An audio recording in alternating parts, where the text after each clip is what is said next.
할렐루야. 주님의 사랑하심을 여러분께 전합니다. 오늘 사사기 강의 5번째 시간입니다. 아픔이 사명입니다라는 주제로 함께 은혜를 나누겠습니다. 오늘 말씀은 사사기 6장 11절에서 16절 말씀입니다. 구약성경 370쪽입니다. 함께 봉독하시겠습니다. 여호와의 사자가 아비에셀 사람 요아스에게 속한 오브라에 이르러 상수리 나무 아래에 앉으니라. 마침 요아스의 아들 기드온이 미디안 사람에게 알리지 아니하려 하여 밀을 포도주 틀에서 타작하더니 여호와의 사자가 기드온에게 나타나 이르되 큰 용사여 여호와께서 너와 함께 계시도다 하매 기드온이 그에게 대답하되 오 나의 주여 여호와께서 우리와 함께 계시면 어찌하여 이 모든 일이 우리에게 일어났나이까? 또 우리 조상들이 일찍이 우리에게 이르기를 여호와께서 우리를 애굽에서 올라오게 하신 것이 아니냐 한 그 모든 이적이 어디 있나이까? 이제 여호와께서 우리를 버리사 미디안의 손에 우리를 넘겨주셨나이다 하니 여호와께서 그를 향하여 이르시되 너는 가서 이 너의 힘으로 이스라엘을 미디안의 손에서 구원하라. 내가 너를 보낸 것이 아니냐 하시니라. 그러나 기드온이 그에게 대답하되 오 주여 내가 무엇으로 이스라엘을 구원하리이까? 보소서 나의 집은 므낫세 중에 극히 약하고 나는 내 아버지 집에서 가장 작은 자니이다 하니 여호와께서 그에게 이르시되 내가 반드시 너와 함께 하리니 네가 미디안 사람 치기를 한 사람을 치듯 하리라 하시니라. 아멘. 오늘 우리 이야기의 주인공은 그 유명한 기드온입니다. 이야기의 시작은 이렇습니다. 이스라엘 백성들이 죄를 짓자 하나님은 7년 동안 그들을 미디안 민족에게 짓밟히게 하십니다. 12지파가 흩어져 살고 있었고 군대도 왕도 없이 사는 이스라엘 사람들은 미디안 민족에게 아주 만만한 먹잇감이었습니다. 이스라엘 사람들은 언제 들이닥칠지 모르는 미디안 민족을 피해서 산속 동굴과 바위 틈 속에 기거하게 됩니다. 미디안 사람들은 추수 때가 되면 기가 막히게 이스라엘 사람들이 1년 내내 애써 지은 농사와 가축들을 메뚜기 떼처럼 달려와 모조리 빼앗아 갔습니다. 이스라엘이 고통을 겪는 이유는 아주 분명합니다. 하나님을 버리고 가나안 땅의 바알신과 아세라신 우상들을 따라갔기 때문입니다. 이스라엘이 이집트에서 가나안까지 오는 동안 매일처럼 만나를 먹었고 40년 동안 헤어지지 않는 옷만 입고 살았습니다. 그런데 이스라엘 백성들이 광야 생활을 마치고 가나안에 도착해 보니 가나안 사람들은 사는 것이 너무나 달랐습니다. 정말 철 따라 염색이 된 아름다운 옷을 갈아입고 살았고 먹는 것도 정말 수준이 달랐습니다.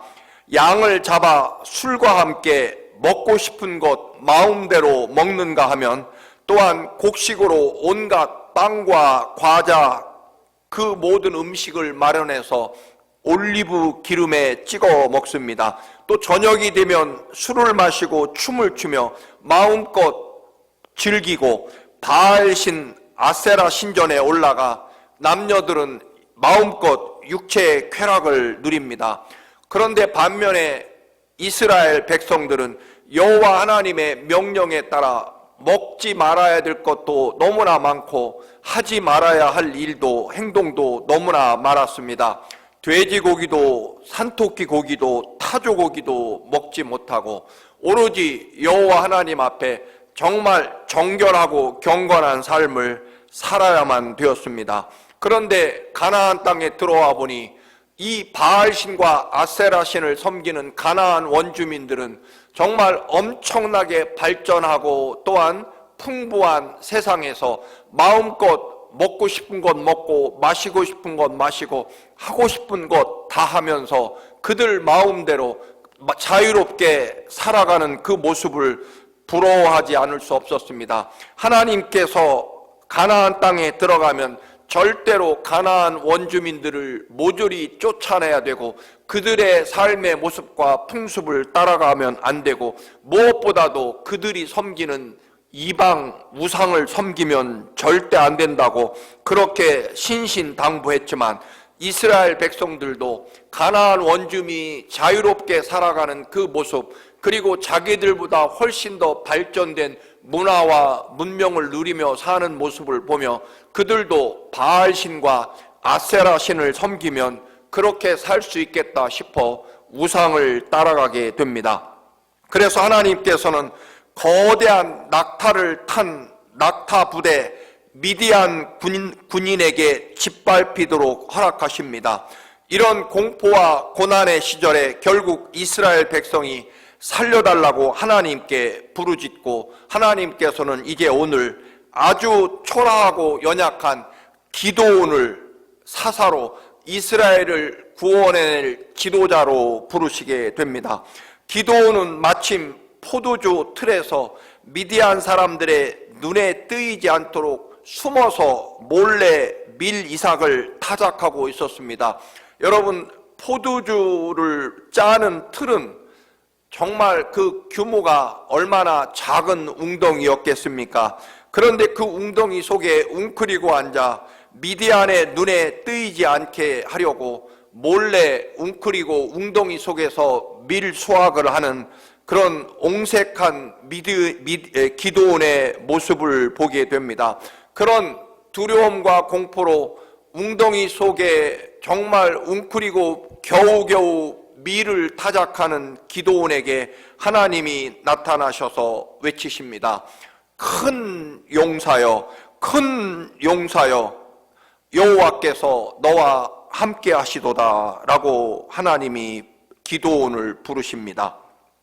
하나님께서 기드온을 부르시자 기드온은 하나님이 자기를 만나주시고 찾아오시고 불러주셨다는 그 감격과 기쁨보다는 그동안 얼마나 힘겹고 어렵게 살아온 그 삶의 모든 고초가 하나님 때문이라고 생각하고 하나님께 이제 불평을 털어놓기 시작합니다. 하나님이 살아계시다면 어찌 우리 이스라엘 백성들을 이런 꼴로 살게 버려두십니까? 이집트에서 불러내셔서 가나안 땅을 거쳐 이 가나안에 올 때까지 하나님이 어마어마한 기적과 능력, 홍해바다를 가르시고 만나를 하늘에서 내리게 하셔서 우리에게 먹이게 하셨다는 그 놀라운 살아계신 하나님의 기적과 능력을 우리 부모님들에게 들어서 잘 알고 있습니다. 그런데 하나님, 왜 지금은 함께 하시지 않습니까? 하나님이 계시다면 도대체 우리 이스라엘이 이토록 미디안에게 철저하게 짓밟히고 고통을 겪으며 살게 하실 수 있습니까? 하나님, 도대체 하나님은 왜 우리를 버리시고 외면하십니까? 라고 그렇게 하나님께 항의하는 기드온의 모습을 봅니다. 물론 하나님이 존재하시는 것은 알고 있지만 지금 이 고난당하고 멸시당하는 미디안에게 철저하게 시달리는 이 고통을 겪는 이스라엘과는 지금은 함께하지 않는다라고 기드온은 하나님께 따지게 됩니다. 그러자 하나님이 기드온에게 말씀하십니다. 14절입니다. 너에게 있는 그 힘을 가지고 이스라엘을 미디안의 손에서 구원해내라라고 말씀하시며 내가 그래서 너를 친히 보낸다라고 명령하십니다. 이 말은 다른 말로 말하면 네가 이스라엘 민족이 겪고 당하는 그 고통을 아파하고 힘들어하고 그리고 하나님이 나에게 따질 만큼 이스라엘 백성들의 그 고단한 삶에 대해서 그렇게 아파하고 힘들어하느냐? 그렇다면 그런 아픔을 느끼는 네가 바로 이스라엘을 구원해내는 사명자가 되라는 말씀입니다. 여러분, 우리 속에 무엇에 대해 애통해하며 안쓰러워하며 견디지 못하는 슬픔을 느끼게 된다면 여러분, 하나님은 바로 그 일에 대해서 우리에게 사명을 주셨다라고 믿으면 틀림없습니다. 왜냐하면 아무나 어떤 일에 대해서 어떤 사람에 대해서 아파하고 함께 슬퍼하는 것은 아니기 때문입니다. 어떤 사건에 대해서 괴로워하고 아파하고 슬퍼하는 그 사람의 그런 마음이 곧 하나님이 그에게 부여해 주신 사명이라는 것입니다. 느헤미야 4장에 보면 예루살렘 성과 성전이 완전히 무너지고 이 유다가 완전히 멸망한 지 이미 150년쯤 지났습니다. 느헤미야의 고조 할아버지 시절에 전쟁 포로로 끌려와 페르시아에서 태어난 느헤미야, 사실은 이스라엘 백성이라기보다는 포로로 끌려온 4세대 후손이기 때문에 사실은 이 느헤미야의 가치관과 사고는 페르시아 사람과 다름이 없었을 것입니다. 게다가 이 느헤미야가 페르시아 황제의 술 맡은 요리사가 되어 황제의 절대적인 신임과 사랑, 막강한 권력을 누리고 있었습니다. 그런데 그런 느헤미야가 페르시아 황제의 지극한 신임을 받는 최고의 권력을 가진 느헤미야가 그 옛날 고조 할아버지 때 나라, 그 고조 할아버지가 사시던 예루살렘 성과 예루살렘 성전이 무너져 황폐하다는 소식에 슬퍼하고 밤낮으로 통곡하며 심지어는 식음을 전폐합니다. 결국 느헤미야는 그 아픔을 견디다 못해 예루살렘을 재건하라는 하나님의 사명으로 받아들입니다. 그래서 페르시아에서 누리던 그 모든 권력, 부귀, 영화를 내려놓고 그 먼 나라, 고조 할아버지의 나라 예루살렘으로 달려가 죽음을 각오하고 예루살렘 성벽을 재건하게 됩니다. 여러분, 무엇인가 혹은 누군가를 보고 자꾸만 아파하게 되고 그 슬픔을 차마 외면하지 못한다면 그것은 내게 혹은 그렇게 아파하는 여러분에게 주신 하나님의 사명이라는 것입니다.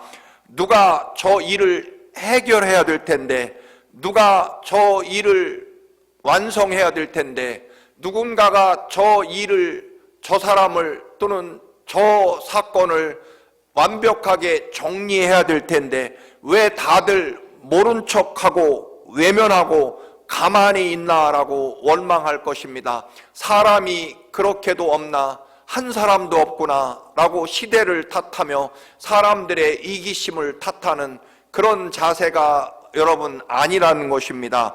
오히려 아파하고 견디지 못하여 하는 그 사람이 바로 여러분이, 바로 내가, 바로 그 일에 대한 아파하고 슬퍼하는 일에 대한 사명자가 되어야 한다는 것입니다. 기드온이 가진 그 힘이라고 하는 것이 무엇입니까? 이스라엘 백성이 미디안 백성에게 짓밟히고 또한 모욕당하고 멸시당하고 모든 것을 빼앗기는 것에 대한 분노, 고통, 슬픔, 그것이 기드온의 힘이고 기드온의 사명이라는 것입니다. 우리에게 힘이란 무엇이냐? 아파하고 또한 슬퍼하고 또는 견디지 못하여 하는 그 괴로워하는 마음이 힘이다라고 하는 것입니다. 왜냐하면 그 아파하는 마음이 곧 사명자로 부르신 하나님의 부름이고 하나님이 부르신 사람에게는 하나님이 기필코 능력으로 함께해 주시기 때문입니다. 그래서 여러분, 아파하고 슬퍼하고 가만히 그냥 두고 볼 수 없을 만큼 견디지 못하는 간절한 마음, 그런 사랑이 바로 사명이라는 것입니다. 여러분, 이제 기드온에게 이스라엘 백성에 대한 아픔과 고통, 그저 앉아서 말로만 그렇게 하지 말고 또한 하나님 탓으로 원망하지 말고 하나님이 함께 하신다는 믿음, 그 약속을 가지고 그 두려움과 슬픔, 원망의 웅덩이에서 나오라는 것입니다. 하나님이 함께 해주실 터이니 네가 그 아픔을 가지고 느끼는 그 아픔에 사명으로 감당하라는 것입니다. 그러나 기드온은 변명합니다. 저 같은 무식한 농사꾼이 어떻게 그런 엄청난 일을, 민족을 구원하는 미디안과 싸우는 일을 이 농부인 제가 할 수 있겠습니까? 12지파 중에 우리 지파는 정말 가장 작은 지파일 뿐만 아니라 그 지파에서도 가장 보잘것없고 가난한 집안이 바로 저희 집안입니다. 이런 엄청난 역사는 가문이 좋고 학벌이 좋고 배운 것이 많고 용맹스러운 힘을 가진 사람이 해야 될 일입니다. 저는 할 수 없습니다. 그저 아파하고 슬퍼할 뿐입니다라고 기드온은 변명하고 핑계합니다. 1623년 영국이 어지러울 때입니다. 한 농부가 하나님 앞에 간절히 기도합니다. 하나님, 우리 민족에게 이 혼란과 어려움을 극복할 지도자, 위대한 지도자를 보내주옵소서. 선한 백성을 사랑하는 선한 지도자가 필요합니다. 위대한 능력을 가진 일꾼이 필요합니다라고 그렇게 하나님께 간절히 기도합니다. 그때 하나님의 음성이 들려옵니다. 강한 위대한 사람, 선한 일꾼은 바로 너다. 그러자 그는 하나님께 대답합니다. 하나님, 저도 농부에 불과합니다. 저는 그런 사람이 될 수 없습니다라고 거절합니다. 그때 하나님께서 성경을 펼치라고 말씀하십니다. 그때 읽은 성경이 바로 빌립보서 4장 13절, 내게 능력 주시는 자 안에서 내가 모든 것을 할 수 있느니라는 말씀입니다. 이 말씀을 읽은 이 사람은 하나님 앞에 엎드려 기도합니다. 하나님, 감사합니다. 하나님이 나의 하나님이 되어주시면, 하나님이 나와 함께 하시면 저도 그 일을 할 수 있습니다. 하나님이 함께 하시니 저도 위대한 지도자가 될 수 있음을 믿습니다 하고 떨쳐 일어나 민족을 구원하고 이끕니다. 그가 누구인지 아십니까? 바로 영국을 현대화시킨, 영국 청교도 혁명을 일으켜 부패와 타락에서 위대한 국가로 이끌기 시작한 바로 올리버 크롬웰입니다. 이 나라의 어려움 또는 우리 교회의 어려움 때문에 그렇게 걱정되고 아파하면서 누구 없나, 어디 위대한 능력과 또한 재주를 가진 사람 없나 두리번거린다면, 여러분, 아픔을 갖고 우리를 도울 지도자를 찾는 바로 여러분이 이 일에, 그 아픈 일에 사명자라고 하는 것입니다. 왜냐하면 여러분, 다른 사람은 그런 일에 대하여 아파하거나 문제의 심각성을 인식하지도 못하고 그저 나 편하고 즐거운 대로 사는 것이 대부분이기 때문에 그렇습니다. 여러분, 아무나 그 일에 대해서 또는 하나님의 나라에 대해서, 교회에 대해서 아파하고 괴로워하고 잠 못 이루며 견디지 못하여 하지 않는다는 것입니다. 그런 아픔과 예민함을 가진 사람이 반드시 사명자라는 것입니다. 그래서 하나님은 그토록 아파하는 그 아픔이 너의 힘이고 그 간절함이 너의 능력이다. 반드시 내가 너와 함께 할 것이다 라고 말씀합니다. 하나님은 사명자인 우리를 홀로 세상에 보내셔서 우리의 능력과 우리의 힘으로 싸우라고 말씀하시는 것이 아닙니다. 하나님이 반드시 동행하심과 함께 하심을 믿고 하나님이 이기게 하실 것을 믿는 믿음을 가지고 일어나는 사람, 그 문제와 어려움을 향해 달려가는 사람이 바로 사명자이며 하나님의 사람이라는 것입니다. 미디안 사람과 아말렉 사람, 사막 부족들이 연합해서 이스라엘을 또다시 침략해 옵니다. 기드온은 떨쳐 일어나 불과 300명의 용사를 가지고, 그것도 오직 나팔과 횃불만 가지고 13만 5천 명의 미디안의 그 거대한 낙타 부대를 단숨에 물리치게 됩니다. 숨어서 두려움에 빼앗길까봐 포도주 틀쑥 그 웅덩이 속에 숨어 밀타작을 하던 그 연약한 기드온이 힘센 용사, 힘센 장수, 용맹스러운 장수라는 칭호에 걸맞는 존재로 그렇게 거듭 태어납니다. 그리고 여호와 샬롬, 이스라엘의 평화를 안겨주게 됩니다. 오늘날로 말하면 정말 연약한 농사꾼이 한 나라의 국방부 장관이 되었다는 말일 것입니다. 하나님께서 기드온에게 내가 능력을 주겠다라고 말씀하신 것이 아닙니다. 내가 너와 함께 하겠다라고 말입니다. 기드온에게 있는 능력은 미디안보다 강하고 미디안과 싸워 승리할 그런 용맹스러운 능력을 가지고 있기 때문이 아니라 하나님이 함께 하시면 승리할 수 있다는 사실입니다.